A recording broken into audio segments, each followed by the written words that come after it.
Radio Flamme 90.6 FM. Anne est là, comment vas-tu ma chère Anne? Bonjour Lionel et bonjour à tous, ravi d'être là pour ce dernier lundi de l'année. Dernier lundi de l'année, alors ça va être festif aujourd'hui je crois. Hein. Festif, on va essayer de reparler un petit peu de ce que peut représenter cette période de l'année qui est particulière. Disons qu'on va être un peu plus léger que d'habitude puisque là on va faire effectivement on va se calquer sur la fête. Tu vas nous donner des petits menus, des choses comme ça. Hein. J'ai un petit menu, une recette de gâteau santé justement que tout le monde peut manger, même les diabétiques. Ah super. J'ai essayé, je sais très bon, je pense que je vais pas me décevoir à ce niveau-là. Ça me fait rappeler la blague de Coluche qui disait, parce que c'est une femme qui parlait à son mari, parce qu'ils étaient en pleine crise, ils n'avaient pas de sous, il dit si j'avais eu des œufs, je t'aurais fait une omelette au lard, si j'avais eu du jambon, je t'aurais fait une omelette au lard, mais j'ai pas d'œufs. L'omelette sans œufs et sans jambon, garantie santé. Mais avant de parler de Noël, j'aurais voulu revenir un petit peu à la dernière fois. On avait parlé du jeûne. Et je ne sais pas s'il y a des personnes qui ont essayé ou qui ont pris des bonnes résolutions pour l'année prochaine, après les fêtes. Mais en tout cas, ce que je voulais rajouter, c'est par rapport à ce que pouvaient nous apporter les jus de légumes. Que ça serait l'époque où on pourrait s'offrir peut-être un extracteur de jus. Et un extracteur de jus dans une famille, dans un couple ou même pour une personne seule, c'est vraiment l'outil santé. Alors, un extracteur de jus, rappelle-nous ce que c'est exactement.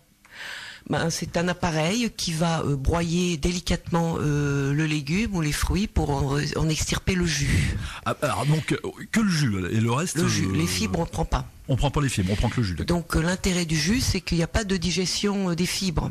Parce qu'effectivement, il y a d'autres appareils qui moulinent les choses et on mange tout. Ça c'est plutôt les mixeurs pour faire des smoothies, des choses comme ça. C'est bien aussi d'ailleurs. Oui. Mais le jus a beaucoup d'intérêt. Parce que le jus de légumes et de fruits, je vais vous donner d'ailleurs quelques petits recettes de jus, c'est à la portée de tout le monde. Et tous ceux qui veulent pas faire d'efforts pour changer leur mode de vie alimentaire notamment, peuvent, s'ils rajoutent simplement des jus sans rien changer dans leur façon de faire quotidien, auront la surprise de se sentir beaucoup mieux déjà. Pourquoi ? Parce que les jus, quand on va se faire un verre ou 2 verres de jus, on va prendre une quantité qu'on pourrait jamais manger normalement. Oui. Donc c'est vraiment une bombe de minéraux, de vitamines, et dès qu'on boit un jus, d'ailleurs on le sent tout de suite. On sent son énergie qui est fébrile un petit peu, qui vibre. Et c'est vraiment que le jus des légumes et de fruits est vraiment peut-être ce qu'on pourrait apporter de mieux aujourd'hui pour restaurer... Ça peut être une espèce de pierre, une base, on va dire, vraiment une base. Oui, ça serait une base. Même tous ceux qui n'ont pas envie de jeûner, qui n'ont pas envie de changer trop d'alimentation et tout, non, ils s'offrent un extracteur de jus, ils se font des jus tous les jours et ils verront la différence. Et c'est d'autant plus intéressant pour les enfants qui aujourd'hui ont du mal à manger des légumes. Ils adorent les jus qui sont pleins de couleurs, pleins de goûts. Et c'est une façon de faire manger des légumes en fait aux enfants. Alors l'intérêt aussi du jus, c'est que on peut se faire des cures de jus. Ça s'appelle un jeûne festif parce que le jus n'apporte pas beaucoup demande pas beaucoup d'efforts au corps pour la digestion, puisqu'il n'y a plus de fibres, etc. Donc ça passe très très vite. Et il y a plein de minéraux, etc. Voilà, et puis il y a tout ce qu'il faut, les acides aminés, les protéines, donc les sels minéraux, les vitamines, enfin tout ce qu'il faut pour nourrir nos cellules. D'un type merveilleux. Donc c'est pour ça que je voulais en parler aujourd'hui, parce que c'est peut-être l'occasion de s'offrir au moins essayez, vous verrez, c'est vraiment extraordinaire les jus. Qu'est-ce qu'on peut faire comme combinaison de jus de légumes? Parce que effectivement tu as tout ça, je pense. Bah oui. Après personnellement, moi je me fais souvent des jus, et j'ai plus par période que par d'autres, ça va dépendre de mes envies, parce que je pars du principe qu'on va vers ce que notre corps demande. Oui, tout à fait, oui. Mais j'en fais assez régulièrement des jus. Et là, en ce moment, d'ailleurs, je suis dans une cure de jus. Donc, là, en ce moment, tu es en train de faire ça. Oui, d'accord. Oui. Et donc, on peut mettre de tout. Hein. Tous les légumes peuvent passer. Alors oui, c'est pour ça que je te demande. Je sais qu'on peut mettre de tout, mais une combinaison agréable au goût. Ah oui, ben voilà. Alors, pour tout le monde, on va commencer. Et tout le monde va se régaler. C'est excellent. Je note aussi, tu vois. Oui, alors, betterave. Betterave. Crue, bien sûr, betterave. Qu'on trouve sur le marché. Carotte. Citron, orange. Betterave. Alors, on met à peu près une petite betterave.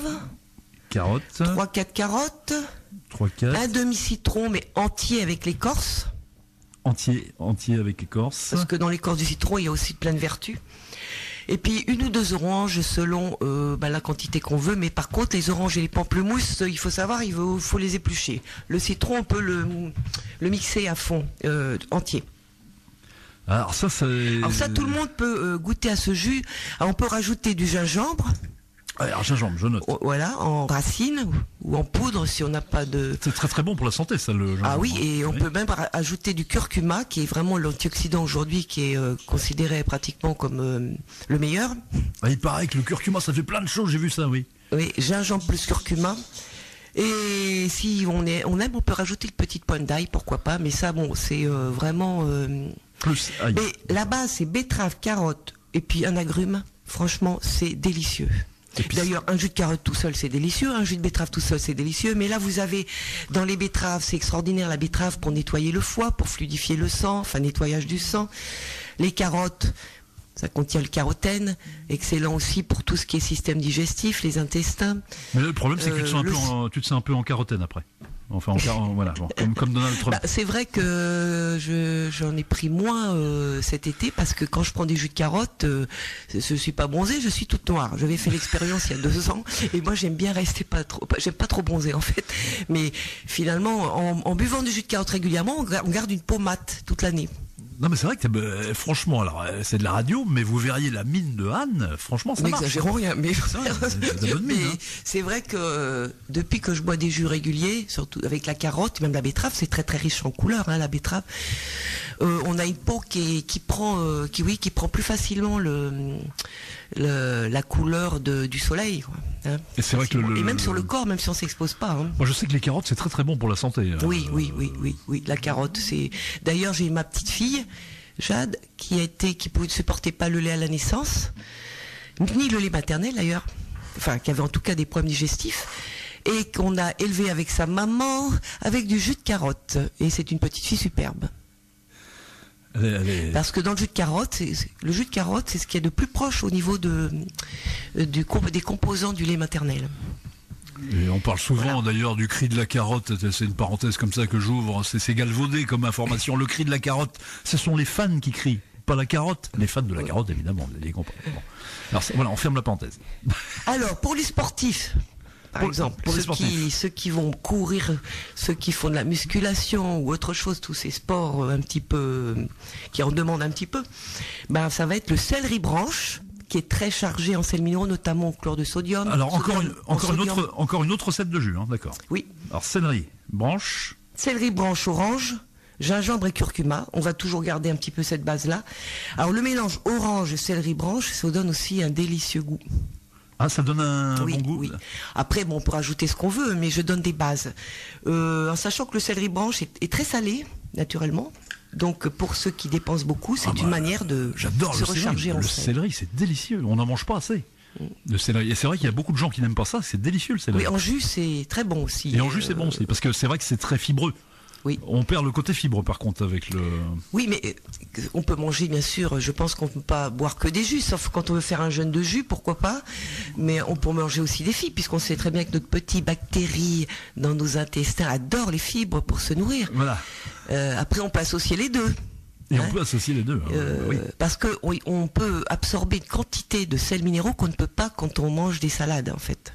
D'ailleurs, on peut mettre de la salade aussi dans les extracteurs. On met ce qu'on veut. Et là, je vous donne des bases où je suis sûr que vous allez trouver ça très bon. On en prend alors ça, on peut le faire tous les jours. Ah oui. Alors là, les jus, vous pouvez en faire tous les jours. Il n'y a aucun problème. Sans contre-indication, d'accord. Alors, pour ceux qui auraient de la fatigue et notamment de l'hypothyroïdie, on va mettre du persil. C'est encore un autre, ça, hein. Persil. Oui, persil, du chou vert. Du chou vert. Oui. Quelques pommes. parce que pour que ça garde un petit goût sucré quand même. Et la pomme est un fruit qui est très très bon dans les jus, qui donne un très bon goût et en plus qui est très bon, très adoucissant pour nos intestins. Ah oui, c'est vrai, mais on pourrait même rajouter des pommes dans les autres là. Ah mais oui, on peut. Hein. Moi je donne des bases. Et puis des orties, si on a envie d'aller en cueillir, l'ortie en jus, c'est excellent. Alors là, c'est une bombe aussi, parce qu'en plus, c'est sauvage. Donc vous avez vraiment tout pour vous reminéraliser, pour le système endocrinien impeccable, donc pour tous les gens qui ont des problèmes de thyroïde notamment, et pour tout le monde d'ailleurs, l'ortie. Par Mais contre, pour ceux qui sont spécialement fatigués à cause de leur thyroïde, persil, ortie serait vraiment... les deux herbes, on va dire. Par contre, faut pas se mettre derrière la personne qui a pris ça parce qu'avec le chou plus.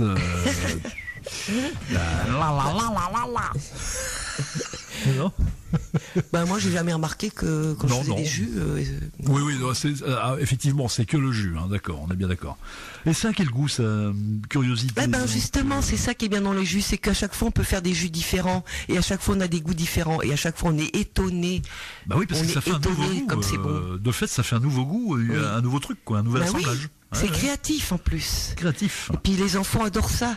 Ils choisissent leurs légumes, leurs fruits et hop, et après ils boivent ça avec joie. Alors je sais que notre copine Sandrine commune est une grande amatrice de jus et elle avait fait connaître ça d'ailleurs puisqu'elle travaillait pour une petite structure que je ne nommerai pas. Et elle avait fait des jus pour les jeunes et ils avaient adoré. Donc t'as raison, les jeunes. Mais les jus, tout le monde sont étonnés de cette. On se délecte avec certains jus, vraiment. Parce qu'effectivement. Alors c'est plein de bonnes choses comme tu dis et quand tu achètes effectivement la brique de jus d'orange etc. C'est rien à voir. Ça n'a rien à voir. C'est pas vivant. Ça a été pasteurisé. Alors que le jus c'est un vivant. C'est vraiment le cœur du légume. L'essence du légume. L'essence, elle est encore vivante, quoi. Il y a voilà. Et quand on boit les jus, on le ressent d'ailleurs. Et d'ailleurs, il y a des témoignages que j'ai entendus là, notamment un monsieur qui avait un problème avec l'alcool.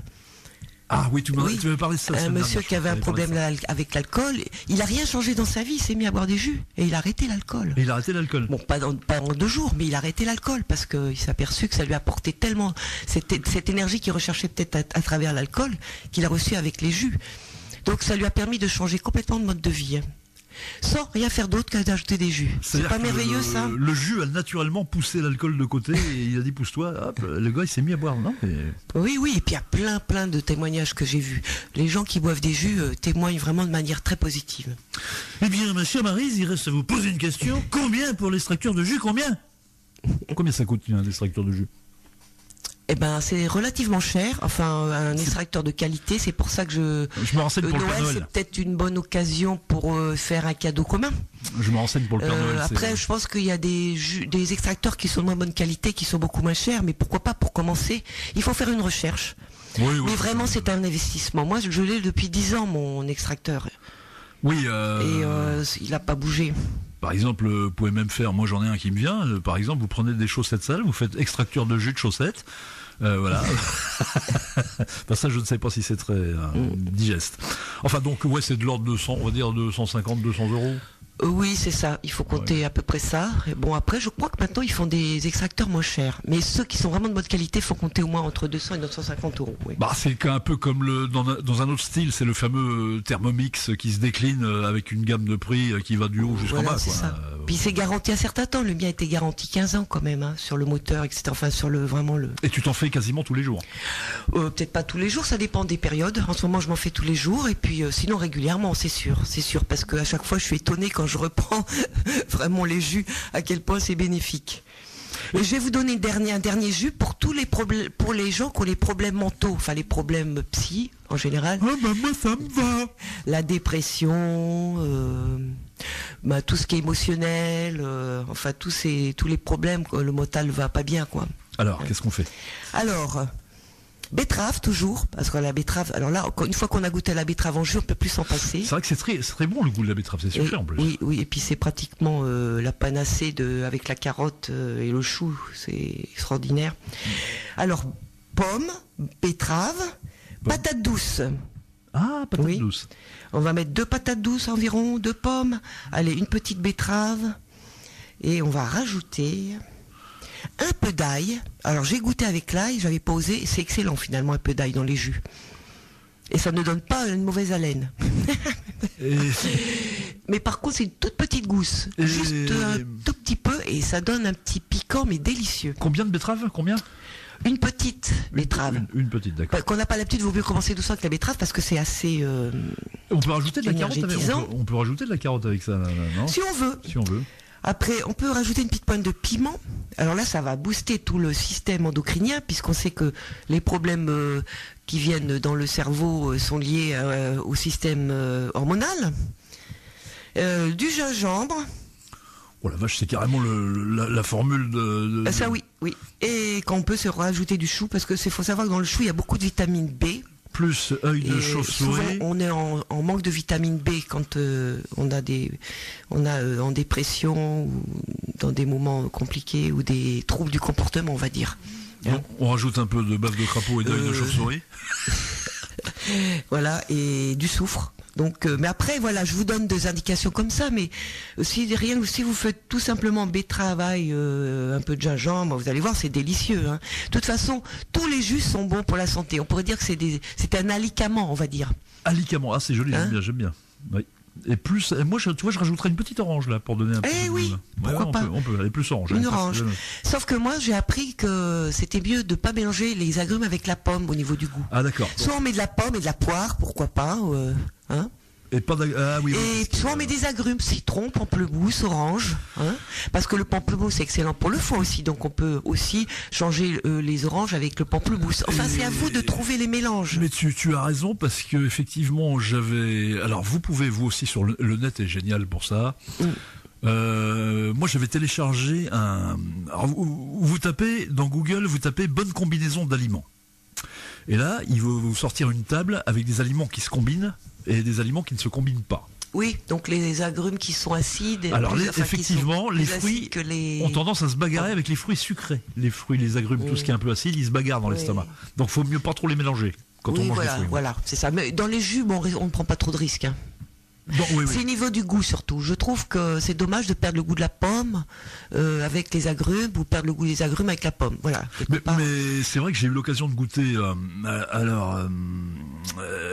La personne dont on parlait tout à l'heure, Sandrine, avait rajouté de la mangue aussi. Mais quand oui, on rajoute ce qu'on veut. Et c'est vrai que la betterave, la mangue et plus l'orange, ça donnait un espèce de goût. Mais alors. Bien onctueux en plus. Hein. Onctueux, mais alors le problème c'est qu'il n'y en a pas assez.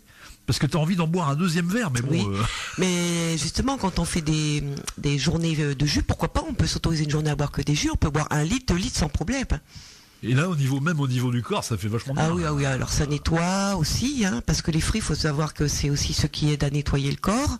Et ça reminéralise, ça apporte nos vitamines, ça repose le système digestif. Donc pendant ce temps-là, on est en temps de repos.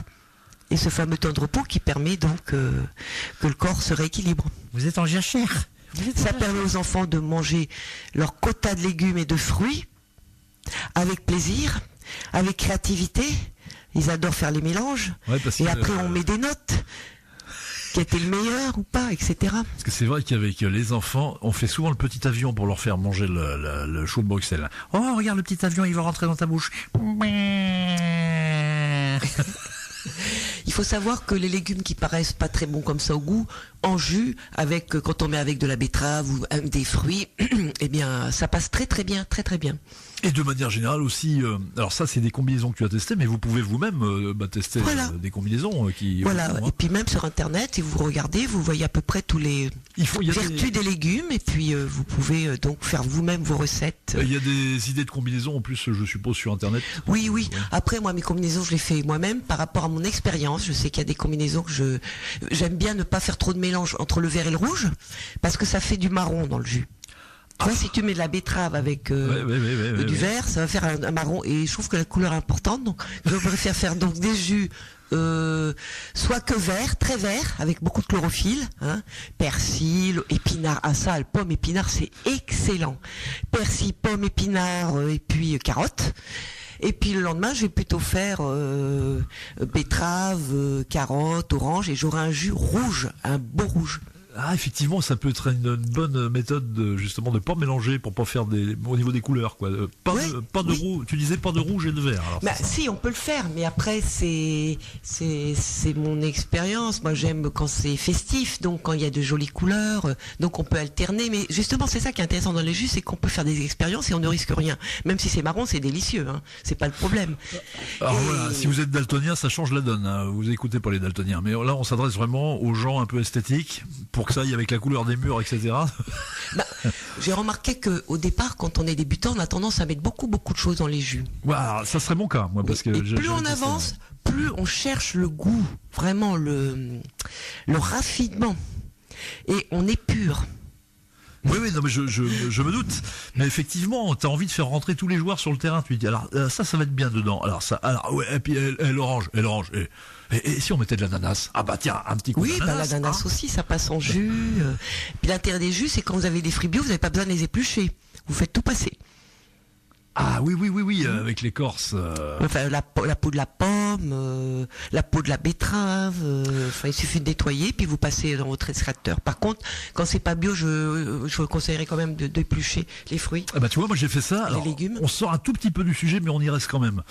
Alors moi j'ai acheté un petit cuiseur de riz. Alors c'est de l'ordre de 20 € dans un supermarché quelconque. Je vais pas citer de marque. Hein.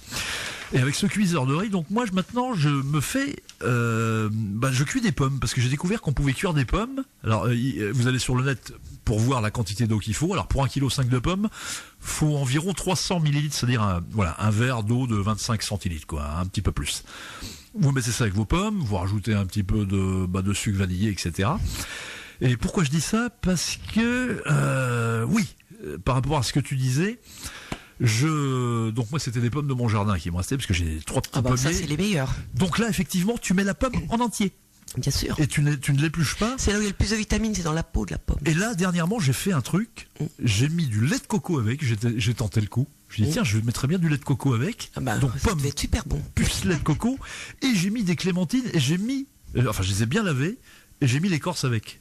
T'aurais vu le dessert que je me suis fait, mais alors, parce qu'en plus, la peau de la clémentine, elle est fondante. Tu peux la manger. Oui.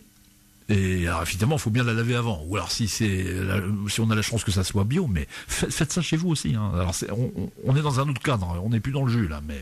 Oui, mais c'est une petite recette sympa, santé, oui. Bah, tu vois, tu essaieras. Avec de la cannelle en plus dedans, je te dis, c'est. Oui, bah, toutes les épices, en plus, on rajoute, hein. Ça, c'est super, les épices. Ça peut pas faire de mal non plus. Il n'y a pas de surdosage. Et surtout, alors moi je vais vous parler de mon cas personnel, à force de manger toutes ces petites choses-là, de manger un peu de jus aussi, mais moins que Anne, mais effectivement, sans faire d'effort, on perd naturellement du poids. Parce que le jus, ça fait perdre du poids aussi. Ah ben bien sûr, perdre du poids. C'est pas l'objectif forcément de perdre du poids. C'est pas l'objectif, mais c'est naturel. Mais quoi, puisque ça rééquilibre tous les systèmes, donc forcément le corps se nettoie, puisque derrière on sait que pour avoir un bon équilibre, c'est laisser le corps se nettoyer, forcément pour ceux qui ont un problème de poids, ils vont perdre du poids. Mais ce que je veux dire, c'est qu'après, on peut manger des choses qui nous plaisent en plus de quantité sans être obligé de se surveiller. Quand tu, justement, quand on commence à sauter des repas, à aller vers quand on a faim, à manger des choses plus saines, etc. Effectivement, on s'aperçoit que on n'a plus besoin du tout de penser aux calories, ça c'est clair. Voilà, tu parlais tout le temps des calories. Ne pense pas aux calories. En fait, on n'a pas besoin de penser aux calories, puisque de toute façon, quand on est dans un certain équilibre, ça n'a aucune importance. Notre corps, c'est très bien mieux que nous. C'est une torture, je pense, de calculer les calories. C'est une pression énorme. C'est la base même de certains régimes. Oui. Parce que, là, encore une fois, la base des régimes, j'ai toujours été contre. Mais le régime, ça marche pas. Hein. Ça, on vous le redit, tu confirmes. Enfin, ça marche un temps. Ça marche un temps. Oui, mais pour redémarrer ensuite encore de plus belle. En fait, c'est comme un crédit sauf impôt, les régimes. Si tu veux, au bout d'un moment, tu payes. Pourquoi? Parce que quand on prend des régimes trop stricts en hypocalories, le corps, le métabolisme du corps s'abaisse. Le corps apprend à être paresseux. Le corps et ça c'est contre à l'envers de la loi d'Hormèse d'ailleurs. Hein. Ah, la fameuse loi d'Hormèse, on vous le rappelle, qui en gros nous dit ce qui nous tue pas nous rend plus fort, hein, c'est ça. Voilà. Et donc dès en plus on va plus maigrir à un moment donné, puis dès qu'on mange, et ben le corps qui est très très dans un métabolisme très lent, ben il va profiter de tout. Encore plus. Donc c'est pour ça que les régimes marchent pas, je pense vraiment. Et c'est vrai qu'une personne qui aurait un surpoids, si vraiment ça elle se sentirait pas capable vraiment de changer quelque chose. Elle rajouterait des jus simplement et elle s'apercevrait qu'elle aurait moins faim que naturellement, quoi, sans effort. Elle aurait un apport minéral et vitaminique qui lui permettrait d'avoir moins de besoin de manger, d'avoir ces élans où j'ai envie de manger, parce qu'il y aurait un équilibre qui serait tout doucement et sans s'en rendre compte, elle irait vers un équilibre. Et puis là, c'est qu'une dimension du truc, parce que si vous voyez la chose de manière holistique, c'est-à-dire globalement, vous faites de la marche à pied en plus de ça, avec les jus de légumes, franchement... bien sûr, voilà, parce que la marche fait partie aussi, effectivement, de ce repos nécessaire pour le corps. Une marche tranquille, ou marche... les jus aussi, puisque le système digestif est épargné, etc. Oui, tout à fait. Donc, et dans notre société où il y a beaucoup de stress, effectivement, c'est une solution intéressante, vraiment. Anne, on va reprendre, t'as plein de choses à me dire. Anne a plein de feuillets devant elle. Hein. Je sais pas, j'ai quand même pris des petits repères, parce que c'est vrai que j'ai appris aussi des choses, moi, à travers mes recherches sur Noël. Je me doute parce bien. Que pour moi, Noël, j'ai comme une nostalgie du Noël que je connaissais avant.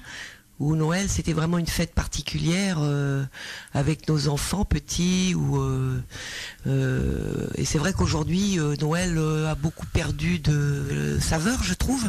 C'est plus du tout, c'est très mercantile maintenant. Oui, avec les couples aussi qui se séparent, il y a maintenant c'est compliqué parce qu'on fait Noël une fois chez papa, une fois Noël chez maman. Oui. C'est devenu très commercial aussi, hein. On s'autorise même pas de pas pouvoir faire de cadeaux. Ça devient obligatoire. Et surtout, on fait Noël où il y a des maisons où il n'y a même pas de cheminée. En plus. Hein, et on te fait gober que le Père Noël il va rentrer par le toit. Mais qu'est-ce que c'est que ces conneries, hein? C'est comme s'il n'y avait pas de train d'atterrissage pour le Boeing. Hein? Comment il fait l'avion pour atterrir? C'est vrai que Noël a perdu beaucoup de charme. Même si des fois on essaye de faire semblant. Et je trouve que c'est dommage parce qu'on a perdu un peu la symbolique de Noël, qui est une très belle symbolique. C'est vrai que la symbolique de Noël, c'est quelque chose de... Ça va beaucoup plus loin que la simple religion chrétienne, puisque c'est quelque chose qui est vraiment rentré dans les mœurs. C'est très laïque, finalement, Noël, au final. C'est universel. C'est universel, voilà. Une fête un peu universelle. En plus, Noël, je me suis aperçu que, en tant qu'affaire aussi, qu'il y avait beaucoup de gens tristes à Noël. Les gens seuls. Oui.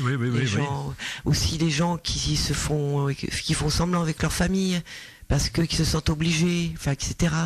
Donc c'est dommage parce que Noël représente quand même l'année importante d'ailleurs, qui fête aussi notamment le solstice d'hiver. Oui, le 21, le solstice d'hiver, c'est pas rien parce que beaucoup de fêtes dans le monde entier est associé à cette date-là. C'est le retour de la lumière. Oui, la lumière revient. Ça a l'air de rien, le retour de la lumière, ça veut dire, on le voit bien dans tout nos préparations de Noël. On voit ce retour de la lumière. La renaissance.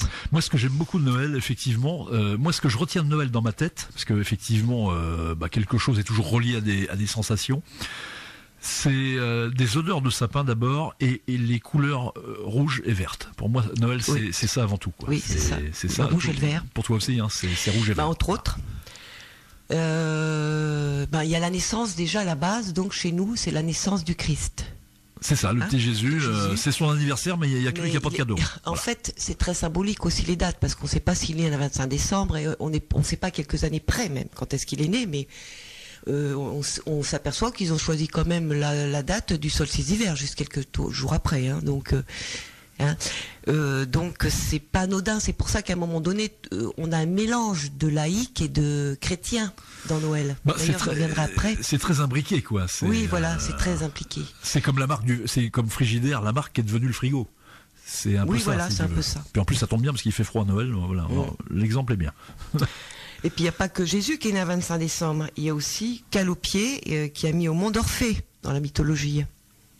Comment tu dis, Calopier? Oui, Calopé, qui a mis au monde Orphée. Orphée, c'est un Orphée, c'est personnage très connu. que Cocteau a mis en scène d'ailleurs. Oui, Le Testament entre d'Orphée, autres, quoi, voilà. il me semble. Hein. Oui, Ouais. oui. Il y a, j'ai vu aussi que c'est la naissance aussi de Horus en Égypte, Horus. qui est né de Isis et Osiris. Horus, c'est pas le dieu des morts, c'est ça, non? Je ne sais pas. Non, je pense pas. Non, c'est pas le lieu des morts. Après, j'ai pas. Non, c'est regardé Anubis, exactement. pardon. C'est Anubis, Non, dieu des non, morts non, égyptiens. C'est si les gens. Non, savent. Horus, ça doit être le dieu de la connaissance. Mais alors, sous réserve. C'est un dieu égyptien en fait, effectivement. De la connaissance, Oui, il me semble. voilà. Hein, Et il y a aussi Mitra, qui était une divinité païenne, C'est sumérien, qui ça. était non appelé Ouais. dieu du soleil, et que Aurélien, l'empereur Aurélien à Rome, a voulu imposer un petit peu. Et il serait né aussi un 25 décembre. Enfin, pour dire, je dis ça, c'est parce que c'est pour montrer à quel point cette date 25, entre autres, puisque 25, on sait qu'on sait pas exact. Mais je crois que c'est le solstice d'hiver qui est associé à beaucoup de fêtes, parce que je crois que c'est la fête de la renaissance, de la lumière, C'est la renaissance de la lumière de principalement. l'espoir aussi, puisque ça y est, les jours allongent et le printemps arrive. Donc, je vais un petit peu, je regarde un petit peu ce que pouvait représenter un peu tout ce qu'on achète pour Noël, ce qui symbolise Noël. Alors, il y a déjà le sapin, comme tu disais, l'odeur du sapin, le sapin, qui est apparu en Alsace au Moyen-Âge. C'est en Alsace au Moyen-Âge, le sapin, Voilà, d'accord. ça date du Moyen-Âge, et qui vient d'une tradition païenne d'ailleurs, hein, donc, pour fêter le solstice d'hiver. Et c'est un pont entre la terre et le ciel. Pont Hein entre la terre et le ciel, Voilà, d'accord. le ciel. Et il représente le renouveau de la vie. C'est l'arbre de vie parce qu'il est vert, il garde ses épines et il montre à quel point le printemps va arriver, que même si tout paraît mort, eh bien la vie est toujours là. D'accord, ça vient de là. Oui.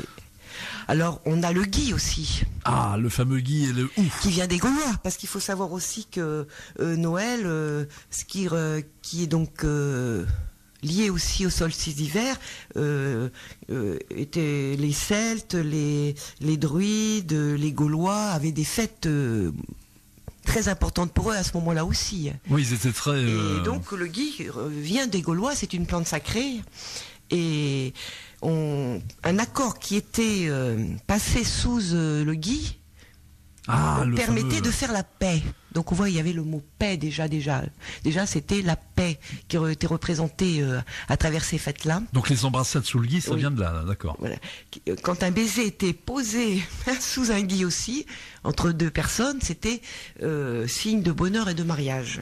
Alors évidemment, si vous n'avez pas de Guy, vous trouvez un type qui s'appelle Guy, vous vous embrassez sous lui, ça fait pareil. Hein. On peut essayer cette année pour tous les célibataires. Ah bah pourquoi pas. Pour les chrétiens, c'est un message de paix à Noël. Message de. Bah oui, traditionnellement. Oui. Message de paix, oui. Et à l'Antiquité aussi, c'était aussi un message de paix. Donc le gui, c'est une plante qu'on peut trouver d'ailleurs assez facilement, je pense. Donc que certaines personnes d'ailleurs mettent sur le haut de leur porte ou à côté de leur sapin. Et le Guy, c'est ça, c'est les petites boules blanches, là, c'est ça. Hein, Oui, oui. Enfin, Façon collante. il n'en a pas forcément, mais parce que je sais plus la période de floraison du, je ne sais pas. Je vais vous raconter une anecdote, enfin c'est une petite anecdote sympathique parce que mon père il faisait toujours dans l'extrême, si tu veux. Et une fois, donc on tenait un petit bar dancing à Saint-Valahougue que certains ont peut-être connu, qui s'appelait Lascage. Et il avait décidé de décorer la discothèque. Alors évidemment, les ouvriers de base, c'était moi. C'est un peu comme Louis de Funès qui fait allez, tu discutes pas, allez, on chercher du Guy et du ou dans la campagne. Allez, paf. Donc c'est moi qui me suis coltiné à quasiment monter aux arbres, mais pas trop pour aller chercher parce que c'est dans les arbres, ça, le Oui. Guy, hein, il y en a partout. Hein. Oui. Donc on avait ramené 1 tonne de Guy et de houx et on a foutu ça au plafond. Alors le problème, c'est que les petites boules blanches, ça tombait sur la piste de danse. Et les gens, quand ils dansaient, ils se cassaient la figure, quoi. Les conneries de mon père. Ça leur a pas porté bonheur apparemment. Mais ceci dit, c'était vachement joli. Hein. Franchement, au plafond, t'auras vu cette décoration naturelle. Oui, c'est vrai, il y a le hou aussi, qui protège des sorts, des mauvais sorts. Ah oui, alors ça c'est... Et qui représente aussi, pour les chrétiens, la couronne d'épines que portait Jésus au moment de sa c'est crucifixion. C'est une couronne, je crois que c'était autre chose. Oui, mais c'est symbolique. Oui, d'accord, oui, Oui. mais... C'était une couronne de houx qu'il avait Mais non, Ah, non, le oui, hou oui. représente la couronne d'épines qu'avait Jésus autour de la tête. C'est une représentation, le hou, pour représenter, pour se rappeler en fait. Ah oui, c'est pour se rappeler, mais Je parle au niveau symbolique là. au niveau symbolique. Au niveau de la représentation. Mais la couronne qu'on lui avait tressée à Jésus était en quoi déjà? C'était pas en houx, hein, je crois pas. Hein. Ah bah non, sinon il n'aurait pas été. Non, c'était une couronne d'épines. Après, il y a des avis différents. Il y en a qui disent qu'il n'avait pas forcément une couronne, etc. Mais enfin, ce qui importe là-dedans, c'est le message. Et puis il n'y avait pas de portable pour filmer à l'époque, on sait pas tout ça, hein. Oui, parce que dans les églises, il est représenté quand même avec une couronne. Ça ressemble à des clous, hein, enfin des métals, hein, quelque chose de compliqué, parce qu'il y a des gouttes de sang des fois qui coulent. Oui, c'est vrai que c'était pas très festif là pour le coup. Hein. Oui. Ah, et la bûche de Noël, d'où elle vient? Ah, alors la fameuse bûche. 7e siècle, ça a commencé. On brûlait la bûche, une énorme bûche qu'il fallait qu'il brûle jusqu'à la fin de la messe de minuit, sinon ça portait malheur. Il fallait absolument qu'elle brûle toute la soirée. Et ça vient de C'est 7e siècle, j'ai vu. 7e siècle, ouais, d'accord. ouais. Donc, ah oui, c'est donc du temps post-viking, oui. Plus que ça. Oh non, plus loin quand même. Hein. Les vikings, c'est 800, hein, je crois. On a la crèche aussi qui est arrivée, par contre plus tard, beaucoup plus tard dans les églises, vers le 16e siècle. 16e siècle, les crèches. Et qui représente la pauvreté, la simplicité. Hein, puisque Jésus est né dans une étable, donc c'est peut-être une image pour les gens pauvres un petit peu, ou en tout cas la pauvreté aussi de ce que représente la simplicité, l'humilité. Et effectivement, et puis les rois mages sont venus en blablacar, hein, sur le même chameau. Hein. Alors il y a l'étoile, justement. Oui. Les rois mages qui étaient des scientifiques, en fait, les mages, les magiciens, des scientifiques. C'était pas des rois, hein, c'était des scientifiques, oui. Oui, des savants, voilà, des savants. Alors vas-y, dis-nous les noms. Qui sont représentés par l'étoile qu'on met en haut du sapin. Cette étoile aussi, qui est l'étoile du berger. L'étoile du berger qui guide. Qui est une guidance finalement, qui nous guide. Alors il y avait Melchior, Balthazar, et le dernier, on ne sait jamais comment il s'appelle. Oui, bah, j'oublie aussi. Gaspard. Ah, Gaspard, oui. Sous réserve, oui, je oui, crois. Si c'est Gaspard. Donc c'était des scientifiques, c'est à mon avis. Des savants. Des savants. Oui, des savants. Qu'est-ce qu'il y avait? Alors les boules, oui, c'était des pommes qu'on mettait sur le sapin. Bah, donc c'est vrai pourquoi que... on met des boules? Parce qu'on met pas de pommes. Tout simplement, mais c'est vrai quand tu vois un sapin, c'est quoi? Les boules rappellent les fruits, effectivement. Oui. Au Moyen-Âge, il faut savoir que l'Église a imposé aux seigneurs une trêve de Noël. On ne fait pas la guerre pendant une certaine trêve, donc ça nous renvoie à la paix de Noël. Et de la fraternité, tu vois, puisqu'au Moyen-Âge déjà, il y avait déjà cette envie à Noël de faire une trêve. Alors Noël, c'est aussi la fête des enfants. Ah bah oui, donc, principalement. Et de la famille. Donc on donne des cadeaux, on récompense les enfants sages, normalement. Et qui récompense les enfants sages? C'est le Père Noël. Le fameux Père Noël. Le fameux Père Noël qui apparaît en 1922. Donc il est récent, le Père Noël. Et je crois même que c'est Coca-Cola qui invente le Père Noël, effectivement, non? En 1931, il a été rendu populaire grâce à un support publicitaire de la firme Coca-Cola. Voilà. Et c'est le successeur de Saint Nicolas. Alors Saint Nicolas, Saint Nicolas, c'était un évêque de l'année 300 en Turquie, un évêque de Turquie de l'année 300, qui est une grande légende sur lui, très belle, parce qu'il paraît que il distribuait secrètement aux pauvres de quoi manger pour éviter la vente des enfants. Parce qu'à ce moment-là, je présume que d'ailleurs, il n'y a pas que chez en Turquie, on vendait les enfants pour avoir de l'argent. Ah bah dis donc. Et il paraît qu'il avait le pouvoir de les ressusciter. Donc c'était le protecteur des enfants.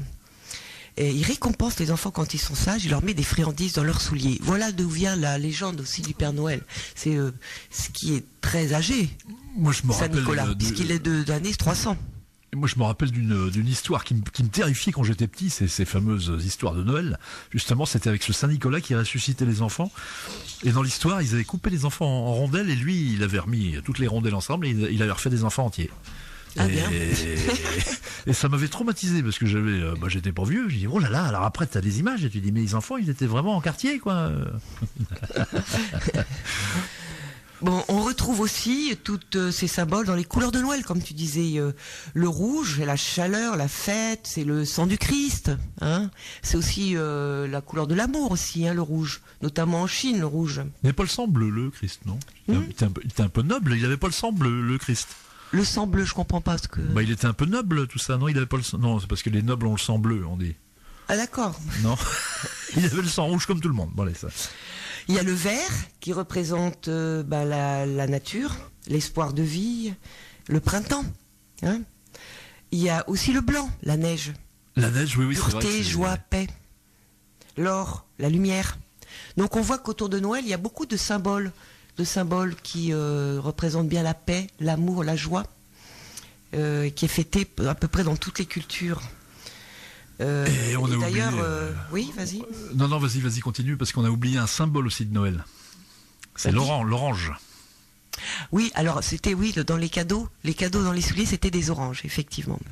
Et c'est vrai qu'une orange à Noël, ça, pour moi, ça se combine justement. Forcément, avec, l'orange, il n'y en a pas déjà beaucoup par chez nous, donc c'était vraiment un fruit très rare et précieux.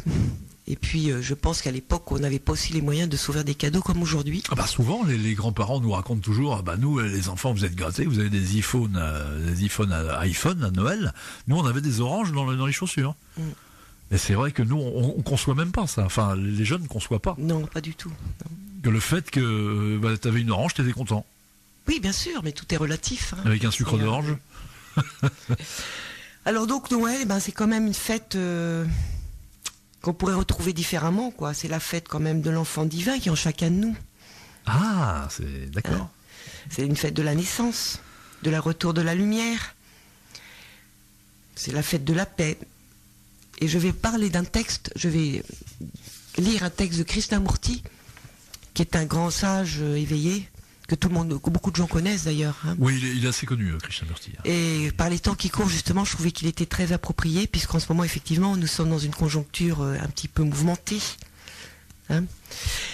Pour instaurer la paix dans le monde, pour mettre fin à toutes les guerres, il faut une révolution dans l'individu, en vous et moi. Ah, c'est joli. Une révolution économique sans cette révolution intérieure n'aurait pas de sens. Car la faim est la conséquence d'une perturbation économique causée par nos états psychologiques, l'avidité, l'envie, la volonté de nuire, le sens possessif. Pour mettre un terme au tourment de la faim et des guerres, il faut une révolution psychologique, et peu d'entre nous acceptent de voir ce fait en face. Nous n'instaurerons pas la paix parce que nous ne renoncerons pas à nos situations, à notre autorité, à notre argent, à nos possessions et à nos vies stupides. Compter sur les autres est totalement futile. Les autres ne peuvent pas nous apporter la paix. Aucun chef politique ne nous donnera la paix, aucun gouvernement, aucune armée, aucun pays. Ce qui nous apportera la paix, ce sera une transformation intérieure qui nous conduira à une action extérieure. Cette transformation intérieure n'est pas un isolement, un recul devant l'action. Au contraire, il ne peut y avoir d'action effective que lorsque la pensée est claire. Et il n'y a pas de pensée claire sans connaissance de soi. Sans connaissance de soi, il n'y a pas de paix. Ah, c'est beau. Donc il nous renvoie à travers ce texte à revenir vers nous, pour cette fête de Noël, qui serait cette fête de la paix, de l'amour, revenir en nous et nous positionner en tant qu'être d'amour. Et par rapport à ce qu'on est en train de vivre actuellement, ça prend une certaine résonance, ce que tu viens de dire en plus, parce que c'est ce qui est en train de se passer en plus. Oui, c'est pour ça que j'avais envie de parler de Noël, pour qu'on se fasse une petite pause, un petit peu personnelle, tranquille, avec nous-mêmes, et retrouver toutes ces valeurs, se repositionner en tant que paix soi-même et amour soi-même. Parce que c'est vrai que quand on est en paix et en amour avec soi-même, on ne peut qu'en paix et en amour avec le monde. Voilà, c'est ce que je t'avais déjà dit. On est la borne zéro de sa propre paix, de son propre bonheur. Et après, cette borne zéro, irradie à l'extérieur. Non ? Tout à fait. Donc tu veux qu'on se fasse une petite pause ? Oui, prévu... J'aurais voulu donner pour parce qu'après je vais passer à à une petite séance. J'ai pas trouvé parce que je voulais donner une recette pour Noël, une recette. Ah oui. Et parce que il faut fêter tout ça en fait, cette naissance, hein. Ah bah carrément. Et puis se mettre aussi, je trouve, en lien avec tout le monde, tous les autres, même si c'est pas physique, dans la pensée, se mettre en lien avec le monde, mais ça nous empêche pas aussi de goûter des bonnes choses, de se faire plaisir. Et donc j'avais trouvé une recette de chocolat santé que tout le monde peut manger. Donc c'est la communion de Anne alors. Que tu me proposes. Disons que je voulais trouver une bûche, mais c'est trop compliqué les bûches, vraiment les bûches chantées quoi. C'est trop compliqué. Alors je me suis, ça serait un gâteau au chocolat. Bon, c'est simple, une bûche. Vous trempez une vraie bûche dans du chocolat fondu et ça fait une vraie bûche au chocolat. Enfin, par contre, le bois était peut-être ça oblige un à peu dur, mastiquer. ouais. Ça oblige à mastiquer un petit peu quand même. Alors, en fait, de toute façon, vous me réécouterez en replay si la recette vous intéresse, vous avez envie d'essayer. Voilà, donc, écoutez. Alors, il vous faudra une cuillère à soupe d'amandes. Cuillère à soupe d'amandes. Oui. 50 grammes de chocolat noir à 70%. Ah oui, de puissant donc. Bah oui, de toute façon le chocolat noir, le chocolat est valable qu'à partir de 70% à peu près pour qu'il soit valable. Pour toi, nous apporter des bons antioxydants. En dessous de 70%, pour toi, c'est pas du chocolat. Non. Il n'y a pas que moi qui le dis. D'accord. Jus d'orange, 7 cuillères à soupe. 7 cuillères à soupe. Enfin, environ. Hein. Bah alors de la vraie orange pressée, on est bien d'accord. Oui, oui, de la vraie orange. Cannelle, 1 cuillère à café. Une banane fraîche. 2 cuillères à soupe de graines de chia. Alors ça, peut-être là, par contre, la graine de chia, on va la trouver dans. Je ne sais pas si ça se trouve par ici, mais je sais qu'il y en a dans les magasins spécialisés bio. Comment t'écris ça? Magasins bio. Chia, C-H-I-A. Alors c'est une graine extraordinaire. La graine de chia, il faudra en prendre régulièrement de temps en temps. Hein. C'est un super aliment qui régule l'appétit, qui apporte du calcium, des protéines, qui abaisse la glycémie, qui monte la sérotonine notamment pour le sommeil parce que ça contient des tryptophane, qui contient d'énormément d'oméga 3, donc c'est pour la santé du cœur entre autres, et pour la santé du sang. Enfin c'est vraiment une graine extraordinaire le chia. Et l'avantage de la graine de chia, c'est qu'on va la mettre dans l'eau et elle va se gélifier et faire un gel. Ah d'accord. Pour notre gâteau. Et ça vient de quelle plante donc là, une plante qui s'appelle le oui, c'est chia, ça. D'accord. Comme la graine de lin, c'est la graine de chia. Ah oui, d'accord. Et la graine de chia est intéressante parce que pour faire de la pâtisserie, elle provoque, comme la gélatine, un support. Je ne connaissais pas. Donc qui est très j'apprends quelque santé, chose. en fait. C'est vraiment une graine qui est très très réputée. Donc, 2 cuillères à soupe de graines de chia. Alors pour la déco, on peut rajouter quelques fruits rouges, quelques zestes d'orange et des petits pépites de chocolat noir, ça c'est au choix. Donc on va faire fondre le chocolat, nos 50 grammes de chocolat à feu doux avec le jus d'orange, à feu tout doux. Et on va verser sur les graines de chia dans un bol, sur les graines de chia, quand ça sera fondu, et on va mélanger délicatement. Donc ça va faire une espèce de pâte. Au niveau de la quantité des graines, j'ai pas retenu. Tu l'as dit, non ou... Oui, c'est 2 cuillères à soupe. 2 cuillères à soupe, d'accord. Donc je présume que là c'est à peu près pour 3-4 personnes. Hein. Sinon on double hein, si on veut faire un peu gros. Ensuite on incorpore la cannelle et les amandes. Alors moi je conseille les amandes effilées hein, ou alors pourquoi pas faire avec des amandes les concassées. Hein. Ça n'a pas tout à fait la même texture après dans le gâteau. Mais, mais pas les amandes entières parce que c'est. Je crois même qu'on peut en trouver en poudre, mais c'est peut-être moins. Ou en poudre, concassée ou effilée. Après ça va dépendre de ce qu'on recherche au niveau de la texture. Au niveau du de la gâteau. texture, oui. Croquant ou pas. Ouais. Et on met tout ça dans un moule sur un papier sulfurisé. Et on met au réfrigérateur pendant 2 heures. Après, on démoule et on décore avec les fruits rouges, le zeste d'orange, les amandes effilées. Enfin, on écrase une banane avec du jus d'orange. On garde un peu de jus d'orange pour écraser une banane avec. Et on va accompagner. Donc, on va même pouvoir couvrir le gâteau avec ça. Et c'est ce qui va porter le sucré aussi. Le chocolat et la banane. Ah oui, Voilà. C'est vrai que ça doit être, au niveau du goût, j'essaie d'imaginer, ça doit être sympa. Hein. Ouais. Oui, puis on peut mettre des petites pépites de chocolat. Enfin, oui, c'est très bon. C'est très bon. Et en fait, pas de sucre, pas de farine, c'est cru et c'est très bon. Ah oui, parce que il n'y a pas de cuisson. Non. Enfin, à part le C'est chocolat fondu, réfrigérateur. c'est tout. D'accord. Il y a juste mais on parle pas vraiment de cuisson avec le chocolat parce que c'est vraiment le faire fondre à très feu doux. Tant qu'on dépasse pas 40 degrés, il n'y a pas de cuisson. C'est pas considéré comme une cuisson. Oh, il faudrait que tu... Enfin non, parce que je suis un peu Il faudra paresseux. que je le fasse goûter, oui. Il faudrait que tu me feras goûter. Donc voilà, un gâteau santé pour si vous voulez vous faire plaisir. Gâteau santé de Anne, c'est la communion. Alors vous pouvez le faire voilà, en forme de petites galettes, comme ça chacun communie et on est en paix avec tout le monde, avec l'univers. On va vous faire voyager dans votre tête. Voilà, vous On va allez essayer. un voyage merveilleux, on va voyager dans Enfin, notre dans cerveau. la tête, dans le corps. Dans la tête et dans le corps. Voilà.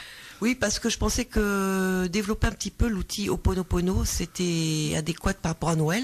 Oui, alors on est bien d'accord, Par ça vient rapport à pas. la symbolique de Noël, la paix. C'est pas pour tout de suite, ça. Hein, c'est pour. Non, je vais d'abord décrire un petit peu ce que c'est que cette pratique de manière plus. Donc là, c'est le volet, on décrit. D'accord. Et après, je dirai quand on va. Après, je vous proposerai donc un petit exercice, donc où je vous demanderai de vous asseoir ou de vous allonger, voilà. Et je vais vous emmener vers quelque chose de plus paisible, on va dire. D'accord, parce que faut préciser aussi que toi, tu fais des choses comme ça, des petits accompagnements. Oui, j'en ai fait beaucoup. Oui. Oui. Alors, Ho'oponopono, donc on avait vu que c'était d'origine hawaïenne. Ah. Donc, au départ. Comment ça s'écrit O-P-O, comme ça se Non, prononce ça H-O-P-O-N-O-P-O-N-O. D'accord. Et ça veut dire corriger ce qui est erroné, rendre droit, remettre en ordre. En hawaïen. Oui. C'est pas facile à dire quand elle est à moitié bouchée en Voilà, hawaïen. c'est ça, voilà. Donc au départ, c'était un travail de groupe en général dans les petits villages, les petits villages. Quand il y avait un problème à régler, les villageois se rassemblaient et posaient leurs problématiques et demandaient pardon aux autres et à eux-mêmes se donner pardon. Et il y a une chamane hawaïenne qui a repris au niveau individuel la technique. Elle s'appelle Romana Simeona. Et qui a donc permis à beaucoup de gens de pouvoir reprendre cette technique, cette pratique, on va dire, sans être en groupe, pour soi. Et de fait, c'est quelque chose qui a pris de l'essor ces dernières années avec Internet, Oui. un petit peu. Hein. Alors ça a pris de l'essor grâce à Jovital, qui l'a développé par internet et donc maintenant c'est très connu effectivement parce que ça marche, qu'on y croive ou qu'on n'y croive pas, ça marche. Ça marche parce que tu t'adresses. Oui, parce qu'on s'adresse à soi-même. Voilà, et on revient à ce que je disais tout à l'heure, c'est aller vers nous-mêmes, faire du bien à nous. Et en faisant du bien à nous, on fait du bien aux autres. Donc, Morana Simeona, cette chamane hawaïenne, disait une phrase que je vais vous retraduire tout de suite là. Nous sommes ici pour apporter la paix dans notre vie, et si nous apportons la paix dans notre vie, tout autour de nous retrouve sa place, son rythme et la paix. Voilà, donc c'est un peu toujours. Mais alors lui là, c'est une tradition hawaïenne, donc mais ça veut dire la même chose. Ensuite, il y a eu un exemple le docteur Len. Le docteur Len est un psychiatre qui a travaillé dans un hôpital psychiatrique d'Hawaï et qui a guéri des milliers des centaines de gens avec des problèmes psychiatriques très graves, des violents, etc. Et avec cette méthode, sans jamais voir ses patients, dans son bureau, simplement en prononçant 4 mots sur chaque dossier pendant des jours et des jours. C'est sûr que ça lui a demandé un petit peu de temps. Ah oui, il y a une part de mystique Oui. là-dedans. Alors, Non, ça rejoint ce que je vais t'expliquer pourquoi ça marche. Simplement avec ces 4 mots du Ho'oponopono, c'est désolé, pardon, merci, je t'aime. Et il y avait beaucoup de tensions dans cet hôpital et de quelques mois après, déjà les tensions étaient moindres et 3 ans après, la plupart des patients étaient guéris. Monsieur Macron, et il n'a jamais vu ces patients-là. Monsieur Macron, faut faire de l'Ho'oponopono avec vos gilets jaunes. Voilà. Donc on lui a demandé qu'est-ce qui se passait, comment ça se faisait. Et il dit, je guéris la partie de moi qui les a créés, car tout dans ma vie est ma création. Je sais que c'est difficile à admettre, mais si je veux changer ma vie, je dois commencer par me changer moi-même. Et on en revient toujours à ça. Toujours à ça. Le changement. Donc il y a 5 principes dans Ho'oponopono. La réalité physique est une création de nos pensées. La réalité physique est une création de nos pensées. D'accord. Donc, une création de nos croyances. Ce qu'on retrouve beaucoup dans l'enseignement, tu parlais de Krishnamurti, Oui, etc. parfois, dans tous ces enseignements mystiques. Enfin, oui, un peu zen, on va dire. Voilà. Un peu, beaucoup. Non. Beaucoup, oui. Non, mais ça peut avoir une connotation négative, zen. Non, c'est le mot qui m'est venu. Je l'ai étiqueté. Oui, c'est peut-être un peu réducteur. Oui. Si mes pensées sont erronées, elles créent une réalité physique fausse, erronée. Forcément. Et là, on en revient à ce que tu disais. C'est une conversation qu'on avait eue, mais bien sûr hors antenne, où tu disais je vois ce que je crois. Oui. Ça vient de là, hein. Oui. Parce que ton cerveau est un crible. En général, on dit je crois que ce que je vois, mais c'est l'inverse. Je vois ce que je crois, parce qu'on voit à travers nos croyances, à travers nos programmations, nos conditionnements. Le cerveau est un filtre, si vous voulez, et avec vos croyances, effectivement, c'est vous qui décidez des petits trous de la passoire et de comment vous regardez le monde. Hein. C'est un peu tout ce à que fait. tu veux dire. Hein. Oui. Donc, si mes pensées sont parfaites, elles créent une réalité physique parfaite, c'est-à-dire joie, bienveillance, amour. Hein, puisque l'un côté, c'est joie des deux côtés. Tout est à l'intérieur, rien à l'extérieur. Et c'est ce que disait aussi Krishnamurti. Aussi. Tout à fait. On part toujours de l'intérieur. On va toujours chercher à l'extérieur, mais en fait, on s'aperçoit que en cherchant à l'extérieur, les solutions sont jamais à long terme. On regarde bien de toute façon dans l'histoire, même, c'est sans arrêt les mêmes recommencements. Hein. Mais encore une fois, si tu veux, c'est pas tant le côté mystique qu'un côté tout à fait physiologique que les scientifiques peuvent admettre, parce que le cerveau est un véritable crible. C'est-à-dire, il crible les informations, encore une fois, pour que vous compreniez bien, selon vos croyances, qui sont des filtres que vous avez sur les yeux. C'est comme ça que vous voyez le monde. Des lunettes. Des sortes de lunettes de couleurs. Alors, ça peut être des couleurs, comme tu dis, brunes, rose, voir la vie en rose, etc. Et c'est vrai que vous voyez ce que vous croyez. Oui, on interprète ce que l'on croit. On vit ce qu'on projette. Donc, un autre principe, si je suis le créateur de mon univers physique, tel qu'il est, et si je corrige mes pensées, je peux changer la réalité. Ah complètement. Ça, c'est important. Hein, je suis créateur donc à 100% de tout ce qui m'arrive dans ma vie. Ça, c'est important. Alors, effectivement, moi je le crois. Personnellement, vous ne le croyez peut-être pas, mais chacun ses croyances. On observe et on s'aperçoit quand même que la vie nous renvoie ce que des fois on ne veut pas voir en nous. Mais tu as beaucoup de gens qui vont te dire « Ah non, c'est faux, moi je suis une pauvre feuille morte ballottée dans le vent. » Changer mes pensées peut changer ma réalité. Donc, je peux créer mon univers. Et ça, c'est important. Donc, qu'on y croit ou qu'on n'y croit pas, on peut toujours essayer. Et Ho'oponopono nous dit ça.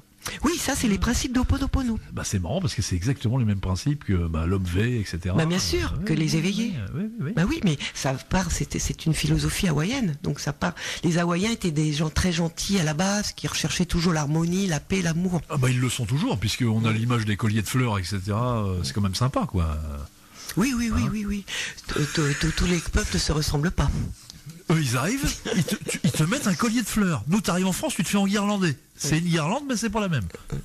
Alors, avec Ho'oponopono, on va travailler sur les mémoires erronées, donc ces pensées. Parce que les pensées, ce sont les mémoires, viennent de nos mémoires, en général. Oui, d'accord, oui. Donc, qu'est-ce que c'est qu'une mémoire erronée ?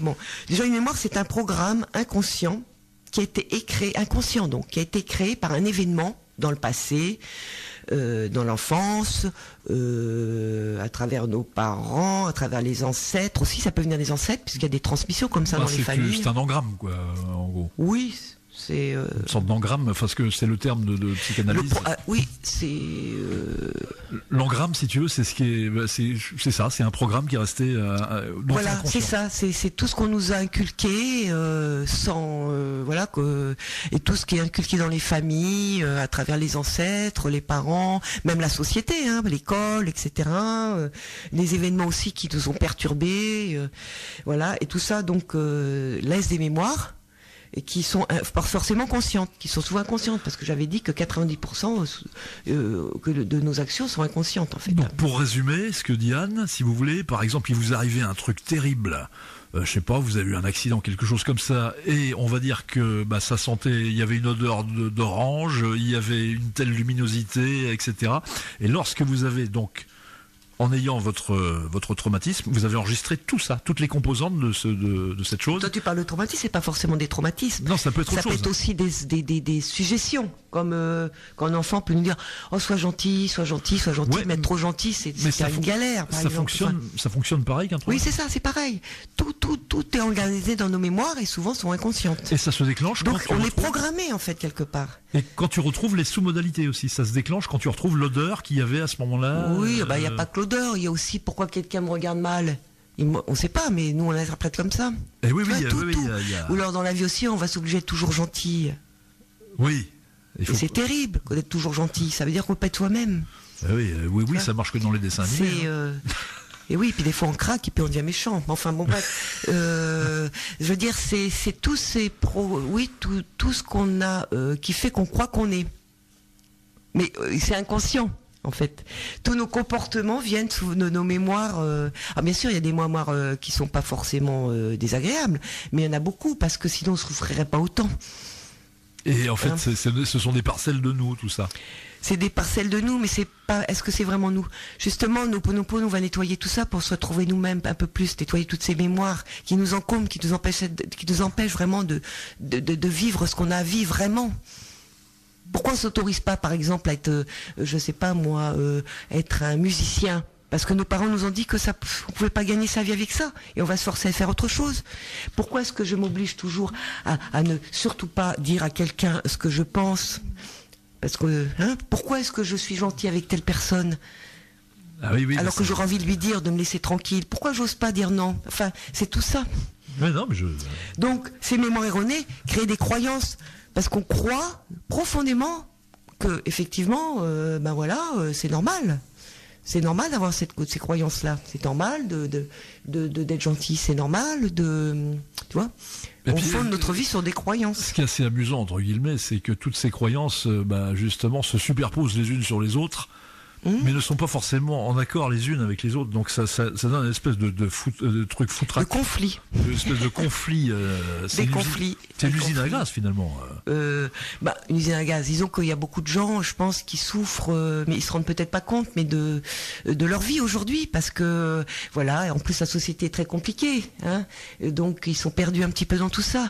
Et qu'est-ce que je subis mon travail, je subis plein de choses aujourd'hui. Mais là, il y a justement, quelque chose comme ça. avec ce qui se passe, on a vraiment l'impression que le monde est en train de se faire ce nettoyage. Oui, justement, je pense qu'on est dans une période de nettoyage. C'est le début. C'est le début. Donc nous, on va faire ça aussi individuellement. On va faire ça, comme ça, on va soutenir ce nettoyage extérieur. Plus gentiment, nous, on va le faire. Voilà. Donc la réalité que nous percevons est donc teintée par nos mémoires inconscientes, par nos croyances. Donc ça renvoie aux 5 principes de Ho'oponopono, d'accord ? D'accord. Donc Ho'oponopono, donc c'est simple, c'est 4 mots qu'on va dire, réciter, écrire. Il y a plusieurs façons de faire, mais il va falloir vraiment nettoyer. Surtout au départ, quand on est débutant, on n'y pense pas tout le temps, mais quand on y pense, on le fait. À tout moment de la journée, dès qu'on y pense. Désolé, pardon, merci, je t'aime, désolé, pardon, merci, je t'aime, désolé. On va le dire dès qu'on ressent quelque chose de désagréable dans le corps. On va le dire dès qu'on a une situation qui nous emmerde. Mais on va le dire. Il faut le dire dans cet ordre-là toujours ? Non, justement. Les mots, c'est pas trop grave si on les dit pas de manière comment on va dire, en affilé, exact. Non, c'est avec le cœur qu'on fait ça. Donc dès que on a une contrariété, dès que on sent quelque chose d'inconfortable, une situation confortable, on va réciter ces mots, soit à l'intérieur de nous, mais c'est plus efficace de les dire à haute voix parce que ça fait vibrer le corps.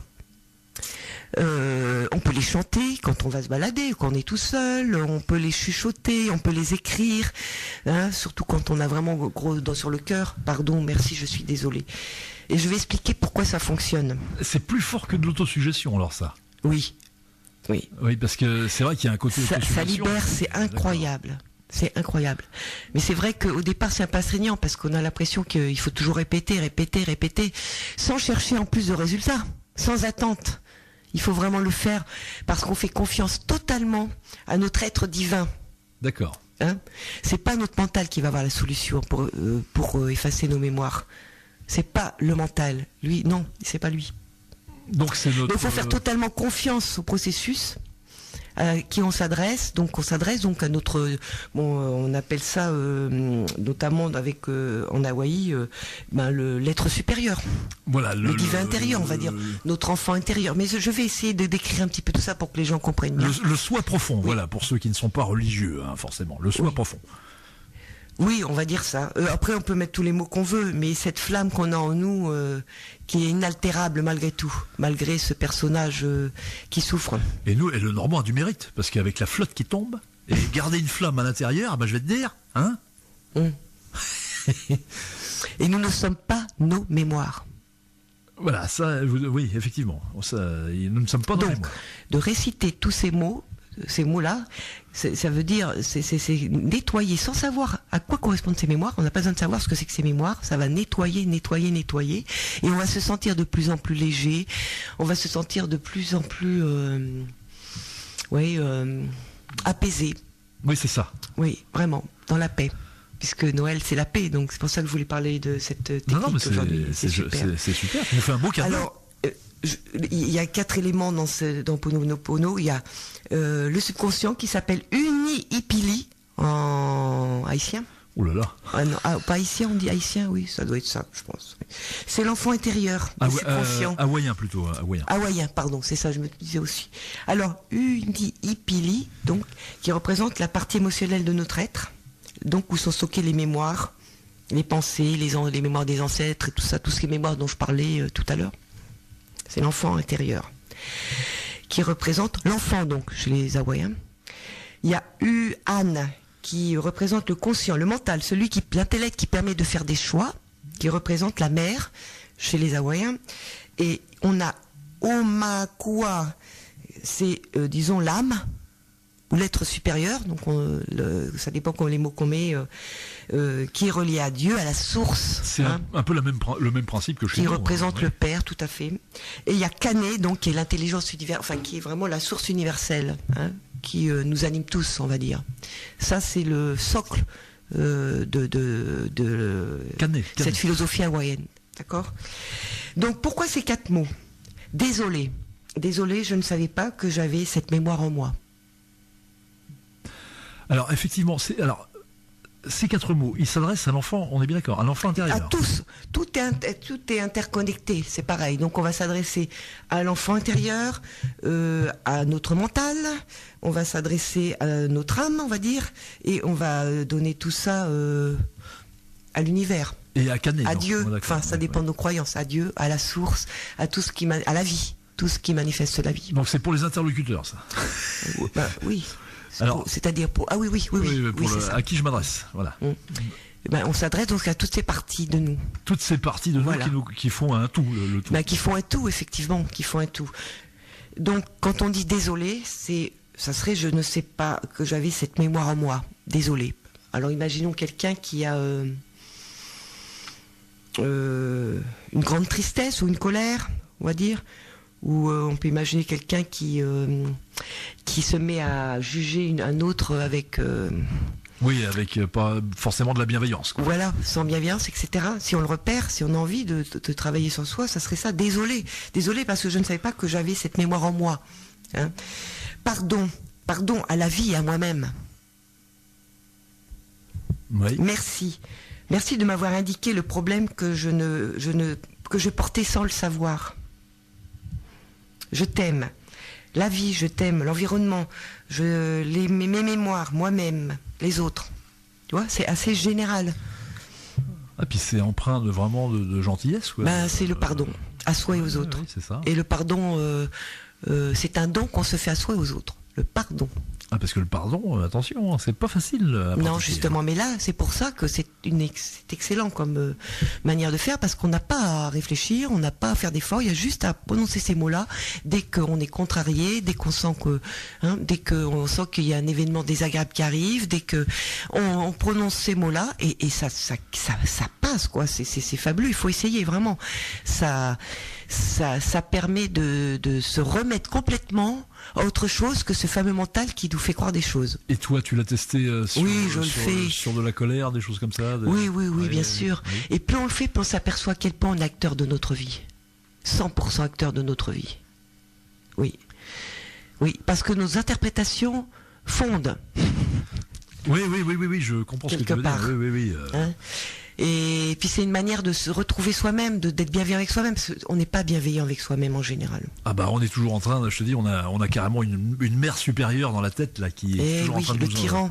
Le tyran intérieur. Le tyran. Et bon, et c'est vrai que si on est tyran avec nous-mêmes, on est tyran avec le monde. Pas étonnant que les guerres existent et les conflits. Hein. Donc c'est vraiment pardonner tout ça. Donc le pardon commence par nous-mêmes. Et en se pardonnant nous-mêmes, on pardonne aux autres, forcément. Mais on ne cherche pas de résultats, on ne cherche pas à s'améliorer. On l'efface, c'est tout. Et ça marche donc concrètement. Il faut essayer. Faut Essayer. Et ben vous m'en direz des nouvelles. C'est quelque chose de gratuit. C'est quelque chose qui nous ramène au cœur. Et je trouve que ça correspond bien à la fête de Noël, à soi symbolique, qui est la paix, l'amour. Ah, ça, et plus on sera en amour avec nous-mêmes, plus on sera en amour avec le monde, et plus le monde ira mieux. Ça me fait penser dans un genre tout à fait différent au fameux. Alors vous connaissez tous Émile Coué, sa fameuse méthode Coué, avec sa fameuse phrase à prononcer 50 fois le matin, 50 fois le soir et 50 fois dans la journée, c'est tous les jours à tout point de vue, je vais de mieux en mieux. La phrase d'amélioration absolue. Mais Coué, il n'avait pas dit que ça. Et il avait dit, il avait le fameux ça passe, ça. En fait, ça représente le ça, notre inconscient. Ça passe. Parce que ça, quand il stagne, ça fait de l'eau croupie. Et quand le ça passe, ça veut dire que ça bouge dans ta tête. C'est le ça qui passe. C'est-à-dire, il y a un mouvement dans ton subconscient. Donc, ça va mieux. En fait, c'est quand ça stagne. En fait, le monde, c'est ça. Le monde est fluide, par définition. Le monde est transitoire, fluide. Et quand il y a quelque chose de bloqué, c'est comme un caillot. Et ça, c'est pas bien. Quelque part. Et Ho'oponopono, ça me fait un peu penser au ça passe. Mais oui, c'est ça. C'est surtout ne chercher à rien voilà. Perfectionner, rien attendre, juste reconnaître et poser ces mots-là, quoi. C'est tout. Et pour que ça marche, c'est ça, c'est reconnaître son pouvoir créateur. C'est-à-dire que faire confiance en son pouvoir créateur. Alors, ceci dit, c'est passer le relais aussi. C'est passer le relais, c'est-à-dire on passe le relais non pas au mental, on passe le relais à son moi supérieur, on passe le relais à son être supérieur. Totalement. C'est aussi quelque chose d'assez humble qu'on fait aussi pour nous-mêmes et pour les autres. Hein. C'est lâcher toutes les attentes. Et il y a plein de bienfaits. Et les jugements. Quand tu te réappropries justement ton pouvoir personnel, parce que tu peux tout faire. Quand tu te déclares responsable de ce qui t'arrive, tu peux agir sur tout. Parce que si tu mets ça entre les mains des autres, tu ne peux plus agir. C'est reprendre son propre pouvoir, c'est sûr. Encore une fois, qu'est-ce qu'on est en train de faire là? Oui, c'est et de manière bienveillante pour nous. Oui, et de manière bienveillante, c'est ça. On se dit. Et quand on reprend son pouvoir de manière bienveillante pour nous, eh bien, on est bienveillant avec le reste, pas de souci. Ah non, mais voilà. Bravo. Mais il faut savoir qu'il n'y a pas de culpabilité à avoir, parce que quand on dit qu'on est responsable à 100%, c'est pas qu'on est coupable, pas du tout, puisqu'on était ignorant de nos croyances et de nos, on savait pas qu'on a ces mémoires erronées, d'accord? Oui, tout à fait. Hein? Oui. Par contre, aujourd'hui, on peut décider de lâcher tout ça pour aller vers des mémoires beaucoup plus bénéfiques pour nous. Concrètement, si tu veux, quand tu fais cet exercice-là, tu peux le faire avec n'importe quelle émotion. Hein, quand tu as une émotion qui t'arrive. N'importe. Tu peux même comme tu parles de Milton Coué, tu peux même comme ça, tout d'un coup, tu y penses, tu peux très bien aussi réciter le mantra. Hein. Oui, c'est sans problème. Hein. Quand on le sent, et puis c'est vrai que sur une émotion, oui, on peut. Alors il y a la méthode typique qui marche très bien, mais en même temps, rien n'empêche de mélanger aussi avec. De faire une combinaison. Oui, et puis ça dépend aussi de le degré d'émotion, etc. Tu vois, tout à l'heure, j'avais le tract pour venir ici à la radio parce que je savais que j'allais parler d'amour et de paix. Ça a beaucoup d'importance pour moi, mais je me sentais pas à l'aise avec ça. Je me dis comment ça va être reçu, et j'ai fait Ho'oponopono. Et ça m'a remis dans mon cœur. Et parce qu'on peut aussi avec Ho'oponopono préparer aussi des événements qui peuvent nous qui peuvent nous provoquer des peurs. Mais tu sais, l'important dans la vie, effectivement, je peux avoir ce genre de trac, effectivement, parce que des fois, l'important c'est d'être... Parce que Ho'oponopono, ce qu'on n'a pas tout à fait dit aussi, c'est qu'il y a une part d'authenticité très très forte là-dedans. C'est-à-dire que là, tu ne triches pas. Non, et on peut pas tricher puisqu'on n'attend rien. Voilà. On est honnête avec nous-mêmes, mais on cherche même pas à savoir ce qui est honnête ou pas, déjà. Donc à partir de là, si tu veux, les gens, à la limite, c'est eux qui sont artificiels s'ils te jugent, parce que toi, il n'y a pas de, c'est sans phare, quoi. Tu te livres comme ça. Oui, c'est vrai que effectivement, c'est ce qui va se produire. On cherche pas un résultat sur les autres, parce que souvent on me demande est-ce qu'on peut faire Ho'oponopono sur les autres. Je dis non. Non. Par contre, le faire Ho'oponopono sur nous, ça change des choses sur les autres, sur notre environnement. Et ça, c'est à vous de le découvrir. Et par contre, on peut faire également aussi Ho'opopo, ce qui libère aussi, mais dans un autre... Bon allez, on peut s'amuser avec ça, on peut le chanter, c'est joyeux, c'est beau, et puis on sent vraiment que c'est vrai. On le sent dans notre cœur, dans notre corps, que c'est quelque chose de bon pour nous. Parce qu'on va faire, une toute petite pause musicale. Voilà, et après je vais vous emmener, si vous voulez, je vais vous demander de chercher un problème pour passer l'année vers une année 2019 plus joyeuse pour vous. Vous avez sûrement rencontré, vous avez un problème particulier. Voilà, donc essayez d'y penser et on va y revenir après et on va faire Ho'oponopono là-dessus, si ça vous intéresse. Tranquille ensemble. Et maintenant, mes chers auditeurs auditrices, c'est au-delà du réel. N'essayez pas de régler les verticales ni les horizontales. On prend le contrôle de ton poste, ami auditeur, ami auditrice. Je laisse Anne parler. On va te mettre de la musique douce en fond. Oui. Alors, je vais vous demander de vous installer sur une chaise, un fauteuil, même vous allonger si vous voulez, sur votre lit, sur un canapé. Enfin, en tout cas, trouver une position confortable pour vous. Et repensez à votre problème. Voilà. Et maintenant, je vais vous demander de faire 3 respirations. Alors Lionel, tu vas nous accompagner. Ah bah je te suis. Hein. On respire. Et... on expire et on se laisse aller tranquille. On va faire un peu de relaxation pour que notre... Ça, au niveau de la musique, le son, c'est bon ? Un peu plus. Un peu plus ? Voilà, c'est parfait ça. On va se laisser aller tranquille. On va se faire du bien. Donc, on respire et on souffle. Et quand on souffle, on lâche toutes les tensions. Tranquille. Encore une fois, on inspire.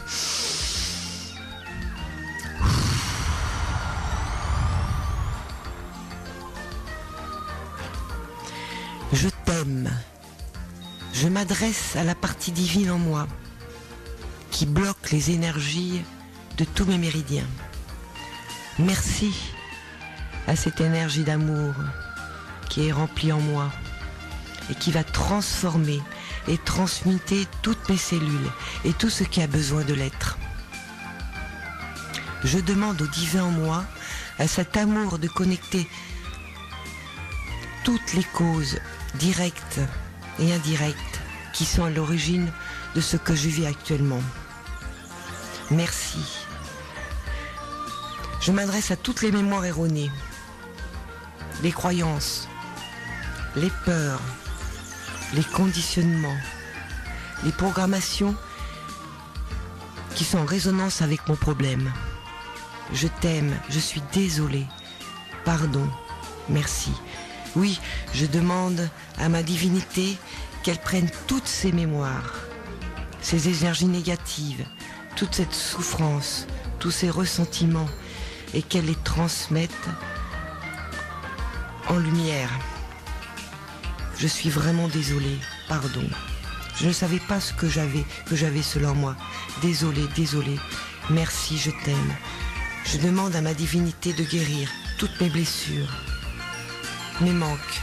Je suis vraiment désolée, pardon pour tout ce que je t'ai fait vivre. Je prends toutes mes responsabilités à 100%. Pardon, merci, je t'aime. Je m'adresse à toutes les parties de moi qui portent ce problème et je leur exprime mon regret. Je suis désolée de tout mon cœur. Je suis désolée pour ce qui m'arrive. Je demande pardon à ma divinité et ma divinité me pardonne. Je demande pardon à toutes ces parties de moi qui ont souffert à cause de moi. Et je reprends mon pouvoir intérieur pour faire le choix que cela change. J'affirme maintenant que cela peut changer. Je demande pardon à toutes les parties de moi responsables de ce problème. Et je leur permets ainsi de se libérer et de me libérer aussi. Je demande pardon à toutes les personnes autour de moi avec qui j'ai créé certains problèmes qui sont en lien avec cela. Merci, je t'aime. Pardonne-moi s'il te plaît. Merci. Merci à toutes ces parties de moi qui ont accepté de souffrir, d'être dans l'inconfort pour me libérer par amour pour moi. Merci de tout mon cœur. Merci du plus profond de mon âme. Merci, merci à la vie.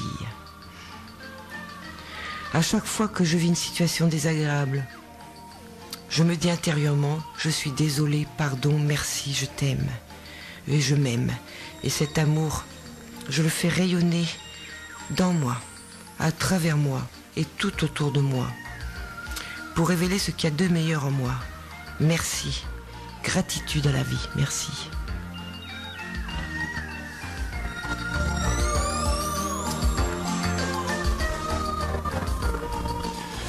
Bah ça, c'était un élan du cœur. Hein. Au niveau à travers les 4 mots, là j'ai donné un peu plus de matière, mais on n'est pas obligé de le donner, il suffit de poser les 4 mots et ça fait la même chose en fait. Là tu as détaillé vraiment le...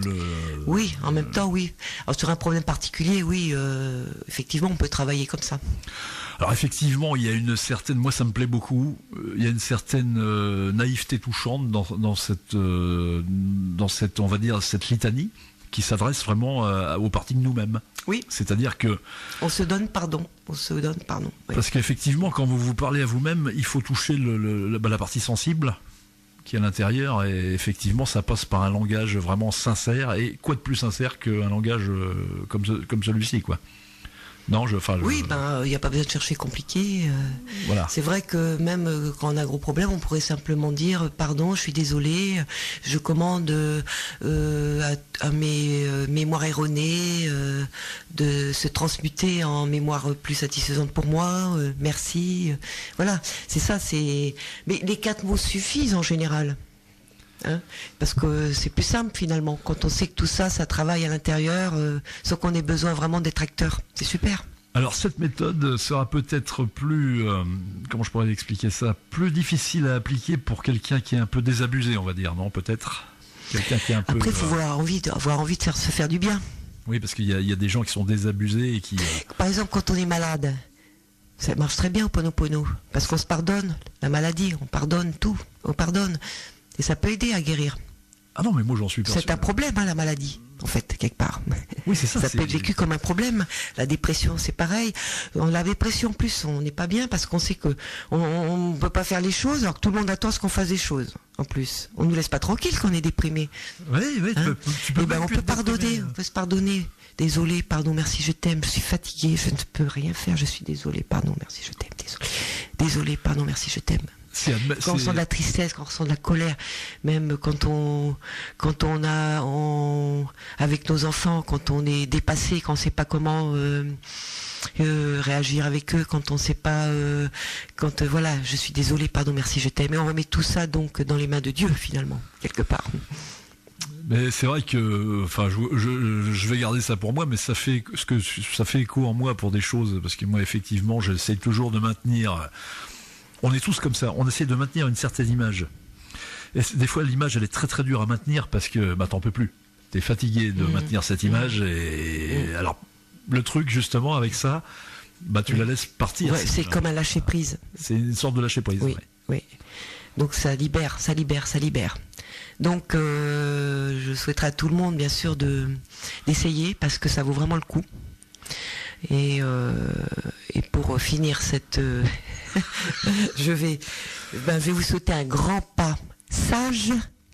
Oula, c'est joli ça. Ouais. Vers cette nouvelle année qui arrive avec certes beaucoup plus de joie et Oui. d'amour à donner et à se donner. En tout cas, tu nous as fait un beau cadeau là, justement, pour à mettre en application. Bah, justement, vous réécouterez ça en podcast. Le petit rituel sympa avec la musique. Hein. Pourrez vous le refaire. Oui, puis ça donne un petit peu des outils pour parce qu'après on peut mettre ses mots soi-même aussi. Et on peut, bah oui, on le fait tout seul au Ponopono ou est-ce qu'on peut voir non, on peut le faire tout seul. Il n'y a pas besoin de thérapeute pour faire ça. Non, on peut le faire tout seul, absolument. Voilà, donc Non, mais un thérapeute ne pourra pas, ça ne pas grand-chose, puisque c'est vraiment un travail pour nous-mêmes, tu vois. Enfin, c'est une fois qu'on a le mode d'emploi, c'est bon. il faut le faire avec sincérité. Et c'est voilà. tellement simple. Voilà, c'est ça, la simplicité. Je suis désolée, pardon, merci, je t'aime. Je suis désolée, pardonne-moi s'il te plaît, merci, je t'aime. Désolée, pardon, merci, je t'aime. Désolé, pardon, merci, je t'aime. Et voilà, on se dit Et ça. si j'ai choqué des personnes, si j'ai énervé des auditeurs, je suis désolé, pardon, merci, je t'aime. Ben voilà, comme Désolé, ça, pardon, merci, je t'aime. Restez énervé. Et je reste et partirai sereine. Voilà. Sereine, ne vois-tu rien venir, sœur Anne? Et on se revoit l'année prochaine maintenant. Ah bah oui, Hein? parce que là, tu nous laisses pour 2 semaines. Alors. C'est surtout que le lundi, c'est la préparation des réveillons. Donc je pense que aussi les Alors, auditeurs seront occupés à autre chose. Bah excuse-toi de nous laisser. Alors désolé, pardon. Oui. Je reviens donc le premier lundi de janvier. Premier lundi de janvier, on va te faire des gros bisous, ma chère Anne. C'est toujours Oui. très instructif. En tout cas, merci pour votre écoute. Et je vous souhaite vraiment beaucoup de joie. De joie et d'amour pour cette fête de fin d'année. En tout cas, tu nous as fait un beau cadeau. Je te remercie. Super. Merci. Radio Flamme, dans le Nord-Cotentin, 90.6. Et partout en France, sur www.radioflamme.com. Radioflamme.com